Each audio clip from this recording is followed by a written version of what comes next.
आनंद आया यहाँ आके। 1 साल की मेहनत है ये मियाँ बीवी की, ज्योति जी और मुकेश जी की। बहुत इनने मुझे समझाया था कि क्या क्या होने वाला है, और आज मुझे समझ में आ रहा है कि वाकई वो होना शुरू हो गया है। 1 साल से आई थिंक ऊपर हो गया जो हम लगे हैं कि हार्ट ऑफ आर्ट एक ब्यूटीफुल एग्जीबिशन हो, ऐसी एग्जीबिशन हो जो जो भी आर्टिस्ट इसके साथ जुड़े वो ज़िंदगी भर के लिए जुड़े और हमेशा उसकी ऊंचे ऊंचे जाते जाए, स्तर बढ़ते जाए और फेमस होते जाए, उसकी रेपुटेशन बढ़ती जाए, उसके प्राइस बढ़ती जाए, और वो जो आर्ट का पीस हम अपने घर में रखते हैं वो उसकी वैल्यू बढ़ते जाए। तो ये हमारा मकसद था और उसी को सोच के हमने ये स्टार्ट किया। अब ये एग्जीबिशन का पहला दिन था, थर्सडे था, and I think it was brilliantly done. I'm proud of them. They've really worked hard and उस वो रंग लाएगा इस 100% श्योर। मेन चीज़ ये है कि ये एग्जीबिशन 3 दिन की है, लेकिन मैं चाहता हूँ कि एक बड़ी हार्ट ऑफ आर्ट फैमिली पूरी जुड़ दी जाए पूरे देश से विदेश से, सब जगह से लोग आके हमारे साथ जुड़े, और ये ऐसा एक प्लेटफॉर्म हो कि कोई भी आर्टिस्ट अपनी फ़ोटो यहाँ डालेगा और वो पूरी दुनिया में कोई भी खरीद पाए। ये हमारा एंड का मोटो और मकसद यही है। But I think it is a brilliantly done and I want to congratulate them, well done. सबसे अच्छा आपको क्या लगा सभी स्टॉल में? क्या रहते हैं, क्या सबसे ज़्यादा आपको अट्रैक्ट कर रहा है? बहुत ब्यूटीफुल आर्टिस्ट हैं, बहुत टैलेंटेड आर्टिस्ट हैं। कई आर्टिस्ट हैं जो हैंडीकैप्ड भी हैं। एक लड़का है जिसके हाथ नहीं है, वो पैरों से पेंटिंग बना रहा है, लेकिन इतनी ब्यूटीफुल पेंटिंग बना रहा है। जो भगवानों की पेंटिंग्स थी, जो अलग अलग तरीके की लोगों ने बनाई हैं चीज़ें, चारकोल पेंटिंग, जो आर्ट इंडिया में ख़त्म हो रहे हैं, मधुबनी आर्ट जो बहुत सालों से हम लोग सुनते थे बचपन में, वो भी वापस रिवाइव करने की कोशिश हो रही है। तो इट्स ब्रिलियंट। आई थिंक जो स्कल्पचर एक लड़के ने बनाया है बहुत ही बढ़िया। आई थिंक बिहार से था, कहाँ से था वो लड़का? बिहार। उसने बताया कि भाई हमारे पापा जो है वो रोटी के लिए लड़ते थे, और एक रोटी के लिए लड़ना और रोटी के लिए ज़िंदगी में लड़ते पापा वहाँ पहुँचे, और पापा ने बेटे को एक और स्तर ऊपर बढ़ाया, और बेटा लड़ते सुपरमैन बनने की ट्राई कर रहा है। तो ऐसे जो चीज़ें देखते हैं को मिलती हैं तो बड़ी खुशी मिलती है। आर्टिस्ट जो है वो एक बहुत बड़ी चीज़ होती है। हम लोग तो एक्टर हैं, एक्टर सब कुछ नहीं है, सारे काइंड ऑफ आर्ट होते हैं। तो ये जो आर्ट है जहाँ लोग अपनी मेहनत से विजन को कैसे अपनी चीज़ें बनाते हैं, इनकी भी वैल्यू बहुत ज़्यादा होती है। हार्ट ऑफ आर्ट एक ऐसा प्लेटफॉर्म है जब आर्टिस्ट को खुद की वैल्यू क्या है वो समझ में आना बहुत ईजियर हो जाएगा। क्योंकि जब हम ऑनलाइन पोर्टल पे उसकी फ़ोटो डालेंगे, उसकी पेंटिंग डालेंगे, चीज़ें डालेंगे, तो सपोज़ उसका प्राइस 45,000 है, इमीडिएटली बिक गया, तो आर्टिस्ट को पता है कि यार मेरा प्राइस इससे ज़्यादा है। अगली पेंटिंग वो 60 में बेचेगा, फिर 80 में बेचेगा। अगर नहीं बिकेगी तो आप बोलेंगे भाई 45 से थोड़ा 5-10 हज़ार कम कर दे, तो 35 में बिक जाएगी। तो this is the way to get your right price. Price एक ऐसी चीज़ है जो एक्टर को भी समझ नहीं आता ज़िंदगी भर काम करते करते कि मेरा रियल प्राइस क्या है। लोग कई 5 लाख ले लेते हैं, हमें बोलते भाई आपको 2.5 लाख दिया, बोला हाँ ठीक है दे दे, लेकिन हमारी प्राइस 5 लाख है, हमें पता नहीं चलता। हार्ट ऑफ आर्ट एक ऐसा ज़रिया बनेगा कि एक्चुअल प्राइस लोगों को पता चलेगा। सर, ऐसे टैलेंटेड लड़कों के लिए जैसा अभी आपने जिक्र किया, तो गवर्नमेंट को भी कुछ करना चाहिए इनके लिए? देखो गवर्नमेंट करती है। मैं बहुत जगह गया तो मोदी जी के फ़ोटोज़ थे, मोदी जी उन्हें सम्मानित कर रहे थे कि आपने बहुत अच्छी चीज़ बनाई है, बहुत अच्छी फ़ोटो बनाई है, बहुत अच्छा काम किया है। तो गवर्नमेंट करती है, लेकिन पैसे गवर्नमेंट अभी नहीं दे सकती ना। वो गवर्नमेंट एक स्कूल में कुछ थोड़ा सा वो करा सकती है कि भाई फंड है, वो स्कूल को रिवाइव कर दिया, स्कूल को कुछ ग्रांट दे दी। लेकिन आर्टिस्ट की लाइफ बहुत हार्ड है। ये जो प्रोफेशन इनने चुना है, इस पे अगर घर चल सके तो बहुत बड़ी बात है।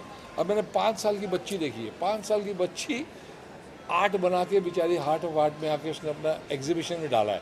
एक 5 साल की बच्ची, एक 9 साल का बच्चा, एक 10 साल का बच्चा है, वो तीनों ने एक स्टॉल लिया हुआ है और वो अपने फोटोज़ डाल रहे हैं। दिख रहा है कि उनका फ्यूचर बहुत ब्राइट है, और जब तक वो बड़े होंगे तो वो उन्हें और कुछ करने की ज़रूरत नहीं होगी। लेकिन बहुत सारे ऐसे हैं जो बैंक में काम करते थे, किधर और गवर्नमेंट में काम करते थे, वो रिटायर हुए, रिटायर होने के बाद उन्होंने अपना पैशन फॉलो किया और हार्ट ऑफ आर्ट को ज्वाइन किया।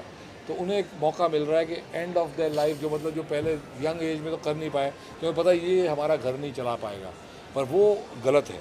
एक आर्टिस्ट का घर यंग एज में और उसकी वैल्यू भी मरने से पहले अगर उसे समझ में आ जाए तो इट्स ब्रिलियंट, और that is heart of art का मकसद कि we will try and achieve that. बहुत है, एब्सोल्यूट स्ट्रगल है। और आर्टिस्ट मोस्टली देखा जाता है, एम.एफ. हुसैन जो बड़े बड़े आर्टिस्ट हैं, वो मतलब उनकी वैल्यू बढ़ती ही जा रही है। वो चले गए लेकिन वो आर्ट की वैल्यू बढ़ती जा रही है। तो वैसे ही होता है, आर्टिस्ट की वैल्यू उसको यंग एज में मिल जाए, उससे पैसे उसके घर चलाने में वो टाइम पे मिल जाए तो बहुत बेटर है। तो if you really talented you must get your value of for the money for that art in your life. बाद में आपके बच्चे उसके साथ मज़े करें तो कोई फ़ायदा नहीं है, पहले ही हो जाए, ये हमारा मकसद है। ट्राई कर रहे हैं कि हमें सबकी वैल्यू पता चले और हम सबकी वैल्यू बढ़ा सकें। उनको ब्रांड क्रिएट सिंह ने कभी ड्राइंग किया? हमने ड्राइंग की है बहुत ही घटिया तरीके से। हमने ये जितनी भी चीज़ें हैं जो यहाँ आपने देखी हैं वो सारी हमने स्कूल में सीखी हैं। जब हमारे स्कूल में हमें बना के ये फ़ोटो रख के बोलते भाई ये बनाओ, तो हमने बड़ी कोशिश करते थे लेकिन कसम से बड़ी घटिया सी फ़ोटो बनती थी।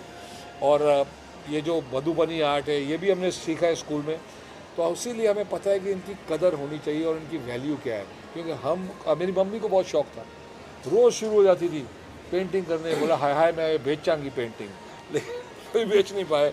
हमारे रंजीत अंकल अपनी बेटी की पेंटिंग बना रहे 7-8 साल हो गए, कभी उसके फुल स्लीव कर देते, कभी उसके हाफ स्लीव कर देते, कभी उसकी टी शर्ट का कलर चेंज कर देते। अंकल ये पेंटिंग कब बनेगी? तो that's how it is, it's not easy. हर आदमी को लगता है मैं पेंट कर सकता हूँ, हर आदमी को लगता है मैं गा सकता हूँ, लेकिन सच बात नहीं है। That's why I value them. And कोई भी चीज़ जो लोगों की भलाई के लिए हो, जिससे लोगों का फ़ायदा हो और उसमें अगर आप जोड़ते हो तो ऊपर वाला आपको पुण्य देता है। सर कुछ कहने जा रहे थे? नहीं, मैं यही बोल रहा था कि ये हार्ट ऑफ आर्ट से एक ब्रांड वैल्यू क्रिएट हो रही है उन कलाकारों की जिन्हें हम पहचानते भी नहीं। फॉर एग्जाम्पल मैं अपनी बात लेता हूँ, MF हुसैन एक ब्रांड वैल्यू था, मैं जानता था, लेकिन इतने कलाकार है तो मैं नहीं, मेरे जैसे बहुत सारे लोग भी नहीं जानते उनके बारे में। तो वो एक ब्रांड क्रिएट हो रहा है इस मार्केट की वजह से कि आज बिंदु भाई ने बोला प्राइस कैसे बनेगा जब वो ब्रांड बनेंगे, वरना पेंटिंग कोई भी करता है प्राइस कैसे डिसाइड करेगा।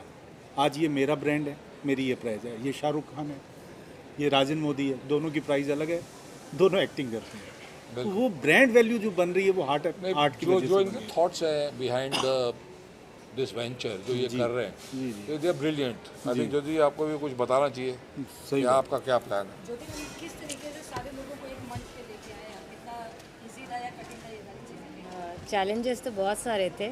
चैलेंजेस स्टार्ट होते हैं वेन्यू से कि ये लोकेशन में आर्टिस्ट साउथ मुंबई छोड़कर आएंगे क्या। दिवाली से इतना टच हमारा इवेंट है, एकदम नेक्स्ट डे दिवाली है, तो लोग आर्टिस्ट यहाँ पार्टिसिपेट करेंगे क्या। तो काफ़ी सारे ऐसे छोटे छोटे चैलेंजेस हमने पिछले 1 साल में देखे और उसको पार करने की कोशिश की। आज ऐसा लग रहा है कि शायद हम सच में पार हो चुके हैं अच्छी तरीके से। बस मतलब बता नहीं सकते कि क्या क्या किया है, लेकिन बहुत कुछ हुआ है, बहुत कुछ किया है। जी जी। एक चीज़ मैं और बोलना चाहूँगा, अभी आज मैं सब स्टॉल पे बिंदु भाई के साथ गया, जिस तरह लोग दुआएं दे रहे थे बिंदु भाई को, मुझे बड़ी खुशी हो रही थी राइट। कि क्या अनजाने में एक ऐसा काम हो गया जो शायद उस वक्त नहीं सोचा होगा कि किसी के मम्मी पापा आ रहे हैं कि सर आपने मेरे बच्चे के लिए ये किया, प्लेटफॉर्म दिया। तो मुझे ये लगा कि बिंदु भाई को जिस तरह से दुआएं मिल रही है शायद दूसरे काम से नहीं मिलने वाली थी, अचानक से इतना एक हार्ट ऑफ आर्ट एक्चुअली ये हो गया। जो जब ये लेके आए मेरे पास, अनिल लेके आया ज्योति जी और मुकेश जी का, बोला भाई ये ऐसा करना चाहते हैं। तो जब मैं इसका जो विज़न है वो सुना, तो विज़न बहुत दूर का है, ये तो कुछ भी नहीं है, ये तो स्टार्ट है। लेकिन जो इनका एक्चुअल जो थॉट है और जिस तरीके से ये जाना चाहते हैं, आओ मुकेश भाई इधर आओ, मेहनती है आप भी आओ। भाई, तो जो ये लोग ने सोचा था, जो इन्हें विजुअलाइज किया था, वो अगर आपको पूरा जिस दिन आपको समझ में आएगा तो वो बहुत हाई लेवल है, उसका कोई लेवल ही नहीं है, it is beyond the stars. तो मतलब जैसे एक बहुत बड़ा प्रेस्टीज है जो ऑक्शन करता है अलग अलग टाइप की चीज़ें, ये ब्रांड वैसा बनने वाला है कि इंडिया में it will be a different level. अब सुनील शेट्टी जो बहुत ही ब्रेनी आदमी है, वो कभी अपना नाम कभी अपना फ़ोटो ऐसे देते नहीं है, आप सब जानते हैं सुनील शेट्टी को, बहुत ही ब्रेनी है। तो उन्हें समझ में आ गया और उन्होंने कहा Bindu I want to be a part of this, I am a part of this. तो that is wonderful. Because of him joining us, Anna is also very very particular, वो भी एक आर्टिस्ट की कदर जानते हैं, मैं भी जानता हूँ। और ये दोनों हस्बैंड वाइफ ने मुझे आज जो बोलते हैं ना, मेरे दिल में शांति हुई है, बहुत खुशी हुई है। क्योंकि हम जब अपना नाम देते हैं, अगर वो नाम सही तरीके से यूज़ ना हो तो बहुत दुख होता है। And now I'm very very proud that I'm a part of the Heart of Art family and I would always be here. एक आर्ट से रिलेटेड एक चीज़ ऐड करना चाहूँगी कि आर्टिस्ट जो इंडियन आर्टिस्ट है वो इंटरनेशनली इतना बूस्ट नहीं कर पाते। तो हमारा मेन मकसद यही है through the shows and all कि हमारे अभी इंडिया में भी बहुत आर्ट बाय होता है, ऐसा नहीं है कि नहीं होता है, काफ़ी करोड़ों करोड़ों में होता है, लेकिन इंडिया में बाहर के आर्टिस्ट का बाय होता है। और यहाँ आप देख सकते हैं कि यहाँ किसी प्रकार के आर्ट की कमी नहीं है, या ये आर्टिस्ट उनके साथ कॉम्पीट नहीं कर सकते। इनके आर्ट भी उसी लेवल के, उसी से भी बेहतर भी है आर्ट लेवल। तो ये जो चीज़ है, जब तक वो घर से इनके बाहर निकलेगी नहीं और जब तक इन्हें कोई एक प्लेटफॉर्म मिलेगा नहीं, तो ये पता नहीं चलेगा कि ये कैसे हमारे जो इंडियन आर्टिस्ट है वो बहुत फर्स्ट क्लास है और कहीं भी कम नहीं पड़ते हैं इंटरनेशनल लेवल से। और इसीलिए हम बहुत सारे इंटरनेशनल शो सीरीज़ में लेकर आ रहे हैं। जैसे अभी हमारा द आर्ट ऑफ आर्ट जो है वो अभी मुंबई, दिल्ली, बेंगलोर में हो रहा है। हमने दुबई भी डिक्लेयर कर दिया है, हमारा अप्रैल में दुबई में होने वाला है शो जो है।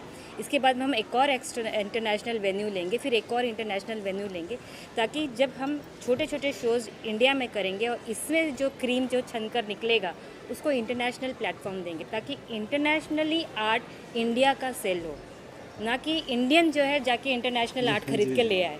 तो ये एक मकसद है जो हम इसमें ऐड करना Import से चाहते ज़्यादा हैं। export। बिल्कुल बिल्कुल बिल्कुल। बहुत सारी चीज़ें देखा जाए कि इंडिया से जाके बाहर उसकी वैल्यू बढ़ जाती है। वहाँ के लोग यहाँ आके यहाँ से चीज़ें लेकर जाते हैं, वहाँ पे एग्जीबिशंस लगाते हैं, बहुत सारी चीज़ें होती हैं, उसकी वैल्यू वहाँ डबल टिबल हो जाती है। जी। तो इसको लेकर क्या सोचते हैं? इसलिए हम डायरेक्ट आर्टिस्ट को ही वही ले जा रहे हैं।